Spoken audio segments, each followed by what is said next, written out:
So our first post-lunch speaker is Dr. Karl Williard. He serves as the acting dean for the College of Agricultural, Life, and Physical Sciences. I'm not used to saying that yet. It's a lot. And he's a professor of forest hydrology at Southern Illinois University, Carbondale. Previously, he served as the director of the School of Forestry and Horticulture at SIU. He received his bachelor's in biology from Lehigh University, his master's in environmental pollution control from Penn State, and a PhD in forest hydrology from Penn State as well. Dr. Williard teaches undergraduate and graduate courses in watershed management and hydrology at SIU. He served as executive director for 9 years for the university's Council on Water Resources, a national professional water resources organization. He has secured over $15.2 million in external grants from federal, state, and foundation sources to support his collaborative research program, culminating in 58 published journal articles. His current research interests include agricultural land management impacts on soil and water quality, and quantifying the water quality benefits of conservation practices, including cover crops. Dr. Karl Williard. Thank you.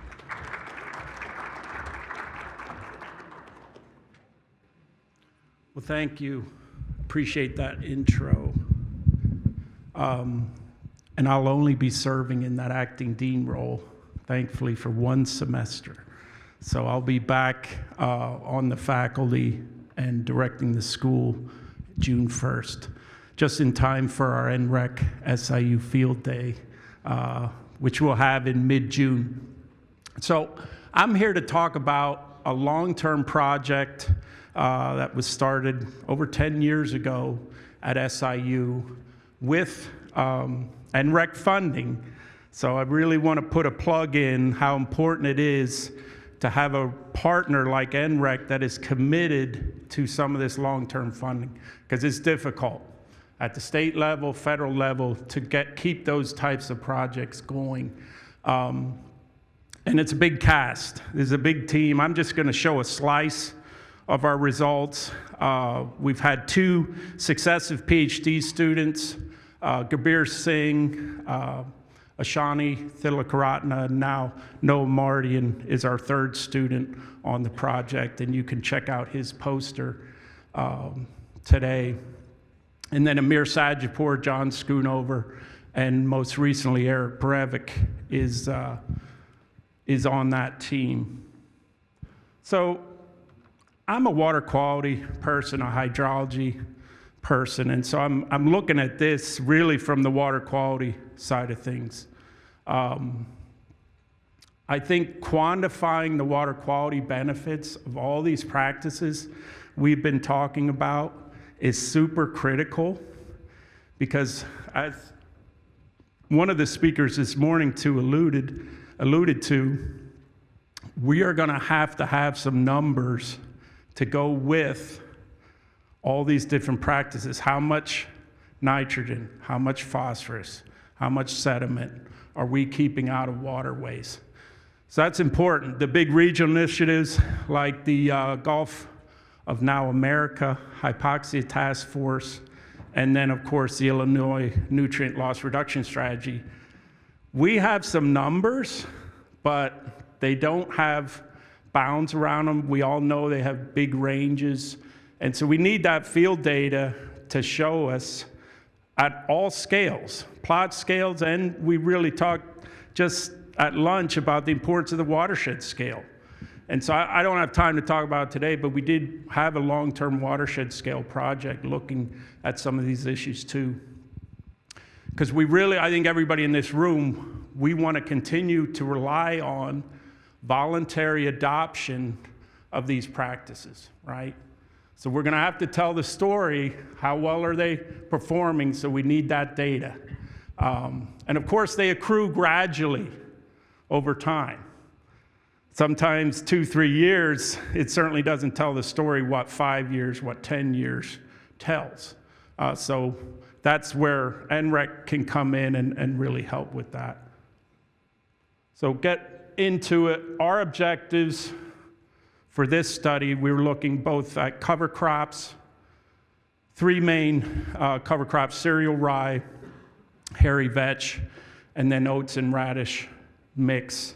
And then we looked at two types of tillage: no-till and reduced tillage or conservation tillage, and their impacts on nitrate, leaching, and DRP, dissolved reactive phosphate leaching. And we're in the non-tile drain part of Illinois. So that's important because we can't just go to the end of a tile line and sample these. And I know there's lots of great research, Central Illinois and other places that are able to do that. But in the non-tile drain part of the world, we really have to either do it at the watershed scale, sample stream water, and we've done some of that. But at the plot scale, what we've done, and you'll see it, is pan lysimeters.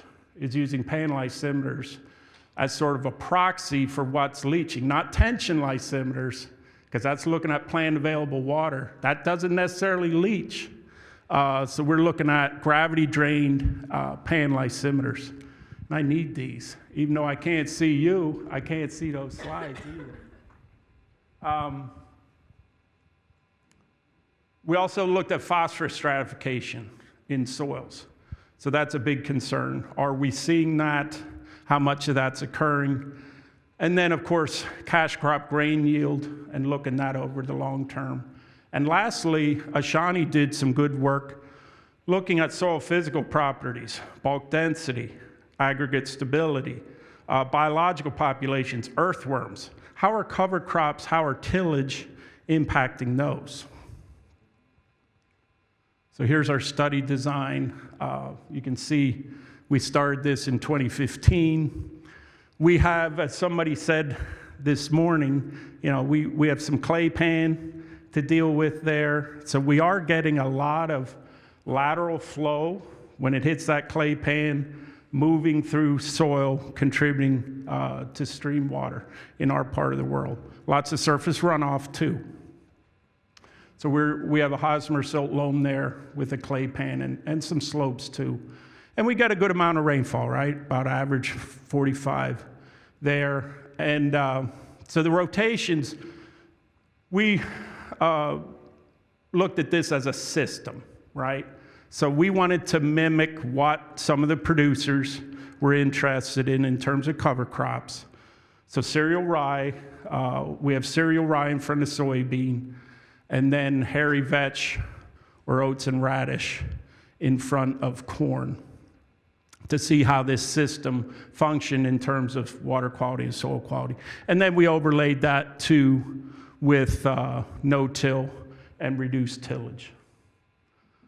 So you can see some of the cover crop planting and termination dates. And then biomass, so we're sampling biomass from the cover crops, looking at nitrogen content of that and looking at the overall biomass to see how much nitrogen, of course, has the potential to mineralize and add back into the system. You can see our fertilization rates. And then also looking at the cash crop grain yields from those sites, and you can see, and depending upon weather, when we could get in the field, when we couldn't, when we could get cover crops planted, when we couldn't. So we had some variation around those. And then the pan lysimeters. So I'm gonna skip down and show the photo here. So you can see the pan there in the upper part of that left photo. So we dug soil pits, not we, people like Noah, were out there digging pits, inserting these, Gabir, Ashani, our researchers. And so that's dug into the face of the pit. And we have some sand and the water, it's capturing water basically draining through that A horizon. Because again, once it hits that clay pan, that B horizon, as you can see over there, we're getting a lot of that will not necessarily move through the B horizon. Some of it may, but a lot will move laterally. So we're capturing that as it's leaving that A horizon in the pans. And we want to collect the water, right? We're getting the concentration of how much nitrate, phosphate, ammonium's in there. But we also need the water because we need loads. I'm going to show you some graphs how important the water side is to this. You can't just, in my opinion, just look at soil nutrients and figure out what's going on with water quality, because you're missing a lot of what's leaving the system. And so we're really trying to come up with a good proxy to how to measure that. And of course, we do take soil samples to look at, as Rob's group does, really splitting this up into, we started 0 to 6, 6 to 12, 12 to 18. And then we started shortly thereafter splitting it down, the top one, into 0 to 2 and 2 to 6 inches, because it's very different. And you'll see some of that data, very different. In that top 2 inches, really, we think important to look at. So we'll get into some of the data. So this is nitrate leaching. So these are across seasons, and we put this in pounds per acre. So we're thinking about those numbers. Purple's the hairy vetch and cereal rye. And so we have that system, cereal rye, and then hairy vetch. And then the brown is the no cover. So you can see in terms of nitrate leaching over there on the left, our cereal rye's doing pretty good. You know, we could expand that bar out, but it is on average about 44% lower or less leaching than your no cover plots. And then we have over on the right, we have our hairy vetch seasons and our oats and radish. You can see not so good, right? So we got legumes there, right? And hairy vetch, we have some numbers, some of the data I'll show, can put out a lot of nitrogen back into the system. Super low seed-to-N ratio, so it's gonna mineralize quickly. If we don't get that corn planted soon enough, close that window down, and that's what we think this data is showing, we can get a lot of leaching, especially if we have those flushing events that we sometimes get in the spring, right? So we can lose a lot of nitrogen, more than your no-cover plots. This is just this past year. So nitrate leaching in 23-24 in the cereal rye season. Same story. Actually, cereal rye, as we saw some data this morning, did really well this last year. You can see that was a good year, a lot lower nitrate leaching through those pans or into those pans. And then the hairy vetch and oats and radish were about the same, you know, similar to the no cover, were both higher. Now, this is a neat graph because it shows the cumulative leaching over the life of the study. So I glossed over it, but I shouldn't have. We sampled 100, Noah just told me this morning, we're on our 144th storm sample for this project over 10 years. So roughly we'll get about 7 in each season, you know, in the cover crop season and in the cash crop season. So about 14 events on average per year. So we're sampling those pans after significant rain events. In our world, that's about a ½ inch to produce gravity drained water through that A horizon. So this is neat because you can see exactly when that nitrogen was leaving the system, okay? And look at those big jumps. What do you think they're related to? I think that's related to precip, big precip events. So that is what's driving, and we know this, right? Nitrate leaving the system. You can see there late April of 18, and then we had some December 19, January, those big jumps. And they were all jumping, some jumps more than other, but you can see the light brown one there, the no cover. So that is, you know, what we're hoping to see, that the cover crops are doing better, and they are, but we have some, oats and radish. I'll just tell you, I'm not going to sugarcoat it. We've had trouble getting oats and radish because we've been planting a little bit too late. We drill everything after harvest. So we're replacing that with Balanza clover as we go forward into the termination time study that is overlaid on top of this. So nitrate leaching also wanted to look at tillage. Sometimes we don't tell the tillage story enough, but comparing no-till to reduced till, you can see similar amounts of nitrate leaving across the cereal rye by tillage and also across the hairy vetch and oats and radish. So tillage we didn't see big differences there. And then DRP, look at those pounds per acre. In some cases, they're as high as nitrate. So that's Southern Illinois.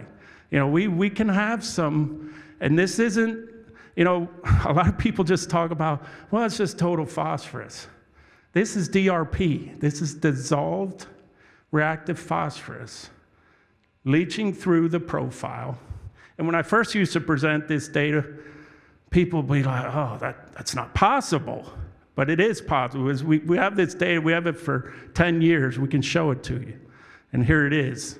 So that's the main point, is we can lose significant amounts of DRP through when the pH is right, when we have enough phosphorus in the soils. You can lose phosphorus as DRP.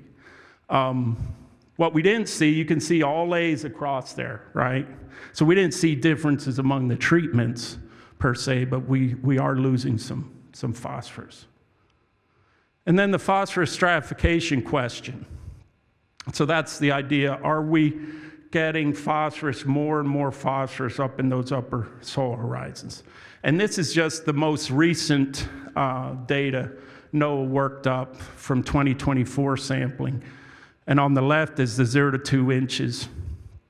And on the right, the 2 to 6. Again, all A's, right? So we're not seeing differences among treatments, but what do you notice? There is a lot more Bray phosphorus, Bray 1P, up in that 0 to 2, which isn't necessarily surprising, but what was surprising is that things like cover crops, because we've seen lots of other studies across the country, have shown what? That cover crops, we love cover crops, right?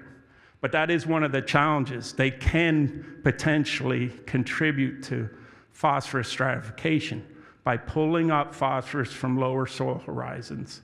And then when you get the decomp of that cover crop, they can add that phosphorus back into the soil. So we didn't see necessarily differences, but we definitely have phosphorus stratified soils at our study site. And the earlier numbers mimic what you see here. So corn yield, so we wanted to look at yield, and so again, our corn was following hairy vetch and oats and radish. And we showed some of the older data, 2015, and then some of the most recent data, 2023. And what you can notice, right, 2023 was a better year, of course, than 2015 by all the bars there. But also wanted to point out, we're not necessarily getting a yield penalty, right? Because you can see those bars in the hairy vetch and the oats and radish, they're as high as those no cover bars, right? So we're not getting a yield penalty there. And the same, well, not quite the same and I should say, these are pretty average corn yields. We looked up the numbers for Jackson County for those years, which were for 2015, it was 165 bushels. And again, 2023 for 165. So some of the plots weren't quite there, but some were, and some were above that. So we're close to the average. Same as soybean, this is 2016 and 2024, the most recent data. So we averaged there in Southern Illinois 42.5 in 2016, and then in 2024, about 50. But what do you notice here? There is some potential, yield drag potentially on the cereal rye, in front of soybean. Not in all the plots, but definitely some of those indicate, there's probably an impact on the cereal rye. Then I wanted to talk about hairy vetch in particular, because there is interest among producers, even back when we started this, on using hairy vetch as a cover crop. If you can get it established, it can produce a lot of biomass. And we know, look at the seed-end ratio, down below 10. So that's measured, 9.84. The average N is pretty high, 4.25. We multiply, the N in that biomass times the amount of biomass, that can be a lot of nitrogen. Look at that, 93 pounds of nitrogen. Do we give a nitrogen credit for hairy vetch? Not really. Should we be thinking about that? Probably, right? So, because we are adding potentially a lot of nitrogen, and it's a lot of relatively quickly available nitrogen. And that's what we think is definitely happening in some of that leaching data. You can see when that's mineralizing, really breaking down quick in weeks, right? And we're doing another study, Noah and others are helping, to do even a more detailed decomp study of the hairy vetch at this site to really nail that down. So this is some of Ashani's work on the soil physical properties, looking at water-stable aggregates. We have a dunking machine down there that we do this in the lab. But you can see, and she compared 2014 data at the very beginning. We did that work, and then she did it in 2021. And you can see water-stable aggregates are improving over time. But it's regardless of treatment. Right? It's even in the no cover plots. You can see that's bulk data.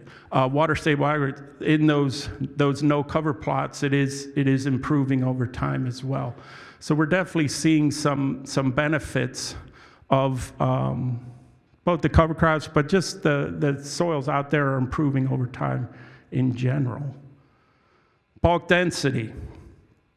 So this is showing, and this is, as Dr. Breving knows, this isn't necessarily, this stuff usually happens very gradually. And this is over 7 years, but we're seeing significant reduction, right, in soil bulk density as that porosity returns to the soil, as our soil biological community starts returning in a bigger way. And we have the worm data to show next here.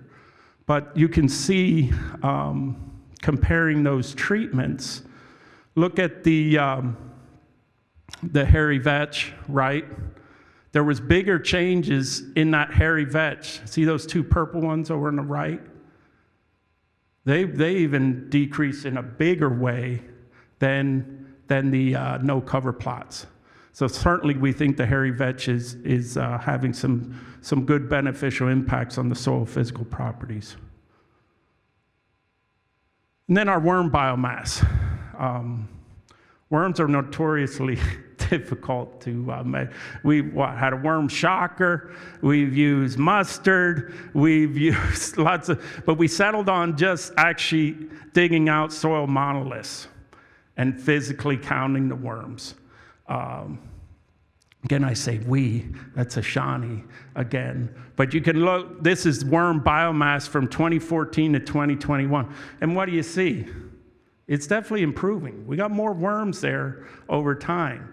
So things like, they're gonna help with aggregate stability, they're gonna help with porosity. So that's good to see in that system. So some of the conclusions, how am I on time? Okay. So I'll go through this. A lot of this I talked about, but Cereal rye, as we heard this morning, real effective nitrate scavenger. We got a mean of about 44%. Our range was 14 to 70, and somebody had it up this morning. It actually matched one of the I don't know if it was John or one of the other ones, had some data. It actually matched pretty closely. And our NLRS just has a 30, and we were actually talking in there, probably should have some bounds around that. You know, what is the range? Oats and radish wasn't a good scavenger. We really didn't have great establishment. That was part of it.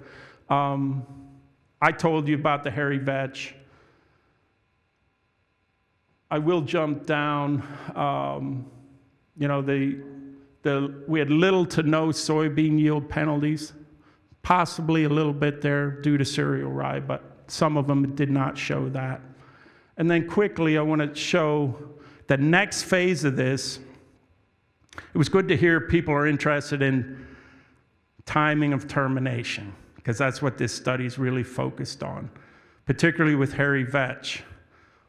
Can we close down that window, and how much of a difference does it make on nitrate leaching in particular? Because that was a big concern. You remember those purple bars? They were up there. Can we reduce the size of those purple bars if we close down the window between termination and your cash crop planting? So we're going to do it early, which is what we've been doing. About 3 weeks, we burn it down 3 weeks prior to planting. Then we're going to do it at planting. And we're talking about with Eric and Chris this morning how we're going to do that, probably with strip tillage into the hairy vetch. And then we're going to do a late termination time, 3 weeks after corn planting. We want to really follow that nitrogen in those different trees. So this is actually overlaid, you can see here, overlaid on top of those plots.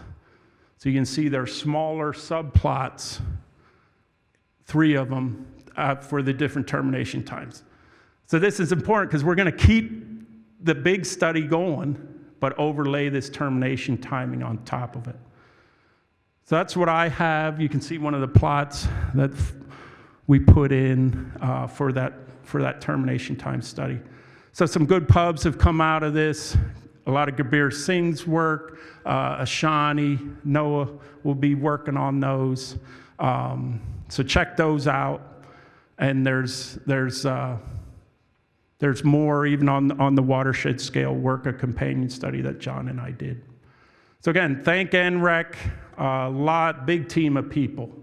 And I wanted to put all of them up there. And again, check us out in mid-June. We'll be down in Carbondale, talking about all the different field studies that are going on at SIU and in Southern Illinois by other parties. So stay tuned for the exact date, but we're looking at mid-June for that. Thank you.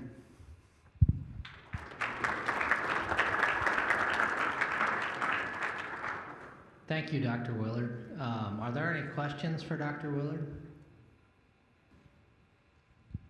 How are you guys establishing your oats and radishes? You mentioned the poor stands and some difficulty with it. I was just curious. Yeah, we're drilling right after harvest, but we're waiting too long. I mean, I was talking about it with John. We're about 2 weeks probably later, but we're just not getting the cash crop out early enough because we're not putting it into the standing crop. So we keep pushing that, and we want to but we also want to mimic what the farmers are doing. That was, from the beginning, we want this study to really mimic what a producer would do. But yeah, we can get good oats and radish stands if we plant them early enough in Southern Illinois. Oh, one more. Just a quick question over here. Looking at the water stable aggregates part of it, how that increased even in no cover. I was just curious. Seems like that's kind of a newer thing, maybe not, but has the procedures, changed in 10 years on how you measure water stable aggregates? And is that comparable? we're using the dunking machine method, for lack of a better word. That it was developed actually over at University of Missouri. So there were at that point a couple methods. That one was published, so that's what we went with. But as you saw, we're also seeing increases in water-stable aggregates, even in the no cover. So it's improving. But in this type of strip research, you certainly have biology that's going to move between those strips. So it's hard to say, there are no barriers, because part of this is driven by biology, we think. Part of it's certainly the roots, right? The organic matter, but part of it's also certainly the biology.